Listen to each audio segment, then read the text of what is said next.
At the moment, we're watching global history unfold in front of us, unlike anything we've seen for generations.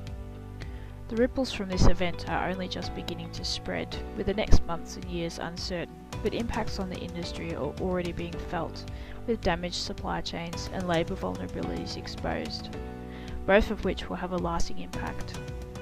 Our reliance on imported goods is under scrutiny, and a movement to shore up our waning manufacturing industry has already been suggested.